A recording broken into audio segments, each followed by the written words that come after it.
ये क्या पकौड़े बना दिए तुमने श्वेता? ओह नो, लगता है ज्यादा ही दिमाग लगा दिया मैंने। कोई बात नहीं जी, मैं दूसरे पकौड़े बनाकर ले आती हूँ। अरे नहीं बहू, बल्कि ऐसे पकौड़े और बनाकर ले आ। ये तो पहले वाले से भी अच्छे हैं। आज तक मुझे कभी पकौड़े अच्छे नहीं लगे ज्यादा तेल के कारण, लेकिन आज मुझे ये पकौड़े बड़े ही अच्छे लगे। ये तो बहुत ही लाजवाब है। हाँ बहू, ऐसे पकौड़े तू हमारी दुकान में बनाकर बेचेगी ना तो बहुत अच्छी चलेगी। हाँ, तुम संभाल लो ना दुकान भाई। दुकान तो मैं संभालूंगी बाबूजी, लेकिन इतने सारे लोगों के लिए भट्टी के पास बैठकर पकौड़े बनाने का काम कैसे करूंगी मैं? अरे स्टाफ भी तो है ना हमारे पास, तुम बस पकौड़े का मसाला बनाकर तैयार कर दो, बाकी अपना नौकर है ना बबलू, वो सब संभाल लेगा। ये सुनकर अब श्वेता खुश हो गई, क्योंकि उसे अब रसोई से निकलकर बिजनेस करने का जो मौका मिल रहा था। ये खुशखबरी वो फोन कर अपनी सहेली प्रीति को सुनाती है। ये तो बड़ी अच्छी बात है श्वेता, नहीं तो मुझे तो लगा था तेरी उम्र इस चूल्हे चौके में बीत जाएगी। वैसे दुकान में तो अब पकौड़े तलेगी। अबे चुप कर, खान मार्केट में पिछले 20 साल से दुकान है हमारी, वो भी लाखों की, और स्टाफ भी है।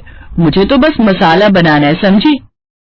अगले दिन से श्वेता अपनी दुकान पर जाना शुरू कर देती है और दुकान की रसोई में जाकर बड़ी सी कढ़ाई में पकौड़े के लिए मसाला बनाकर तैयार कर लेती है।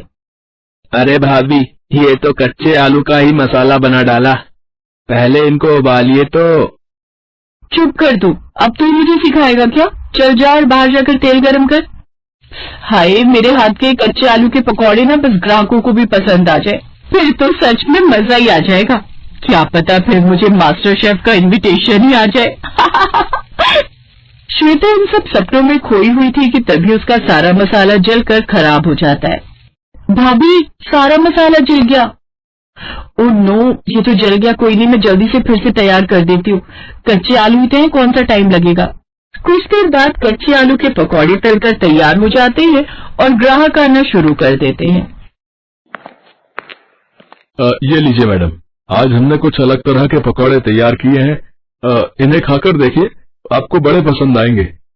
ऐसी बात है तो फिर तो जल्दी से दो। वाह अमित भाई, इसमें तो कमाल का स्वाद है। ऐसा कीजिए, कुछ और पकौड़े मेरे लिए पैक कर दो। इसी तरह और भी ग्राहकों को उनके हाथ के पकौड़े बड़े पसंद आते हैं और उनके कच्चे आलू के पकौड़ों की वजह से दुकान अच्छी चल पड़ती है। भाई वाह, ये पकौड़े तो लाजवाब हैं। कल ना मेरे ऑफिस में एक पार्टी है, तो आप जो है हमारे मैनेजर से बात कर लीजिएगा। अच्छा, वो बता देंगे कि कितने पकौड़े बनवाने हैं, इसकी तारीफ मैं उनसे कर दूंगा। हाँ, धन्यवाद भाई साहब। पहले दिन श्वेता के बनाए हुए कच्चे आलू के पकौड़ों का काम चल पड़ता है। उसे ये सब करते करते 12 बज गए और कुछ समय के लिए दुकान बंद हो जाती है। सुबह 6 बजे से दिन के 1 बजे तक मसाला बनाकर तैयार करके श्वेता थक गई थी। वो थकी हारी घर आती है। आ गई तू, सुबह तैयार होकर तू सीधा दुकान के लिए निकल गई। पता है घर का सारा काम मुझ बुढ़िया को अकेले करना पड़ा। मैं तो अब थक गई। अब तू जा और जाकर दिन का खाना तैयार कर ले। शाम को आगरा वाली बुआ और उनके बच्चे आ रहे हैं। लेकिन माँ जी।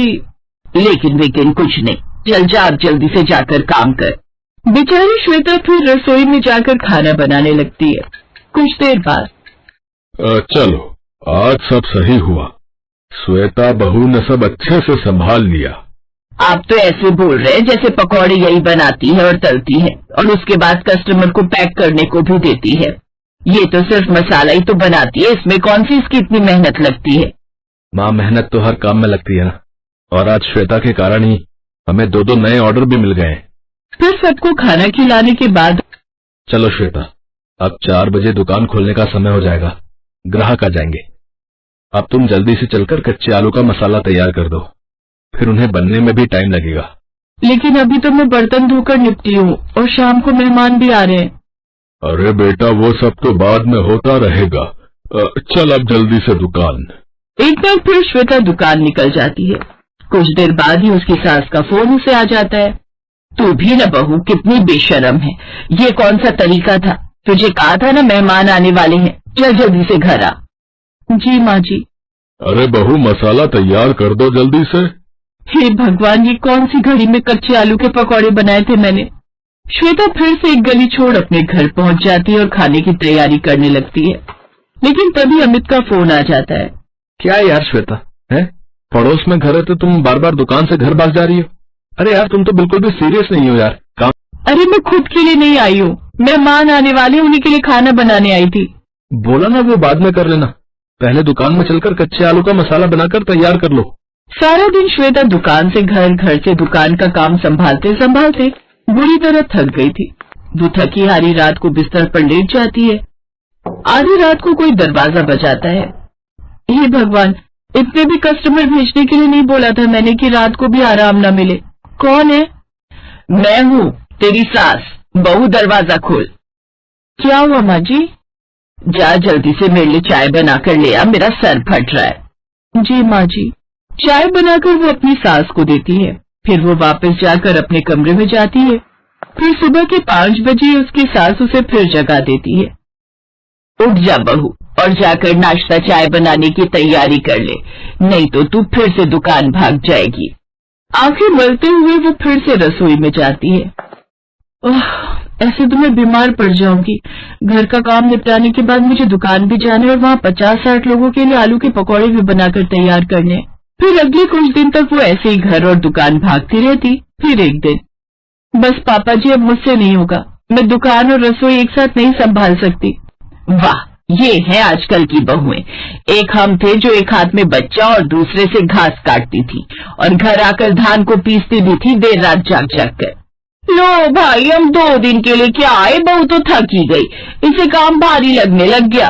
ऐसी बात नहीं है ननद जी, और बहू को हम इस घर में रसोई संभालने के लिए ही लाए थे, तो रसोई तो वही संभालेगी। जा बहू, तू पहले घर की रसोई संभाल। नहीं माँ, जब तक कोई अच्छा कुक नहीं मिल जाता, इसे ही दोनों जगह देखना है। अब रसोई से दुकान और दुकान से रसोई संभालते संभालते श्वेता बुरी तरह थक गई और एक दिन तो वो बेहोश हो गई। अगर इन्हें इंजन समझकर काम लोगे ना, तो ये जल्द ही बीमार पड़ जाएंगी। बात तो ठीक है, लेकिन फिर दुकान। कुछ देर बाद श्वेता को होश आता है, जिसके बाद अमित कहता है, अपनी रेसिपी को सीक्रेट रखकर कोई फायदा नहीं है। ऐसे तो मैं एक दिन अपनी बीवी को ही खो दूंगा। नहीं, मुझे ऐसे भगवान के घर नहीं जाना। अब हम अपनी दुकान के स्टाफ को ही ये रेसिपी बता देंगे और अब वो भी अच्छे से कच्चे आलू के पकौड़े बना लेंगे। ठीक कहता है तू, हमने भी तुझसे कुछ ज्यादा ही मेहनत करवा ली।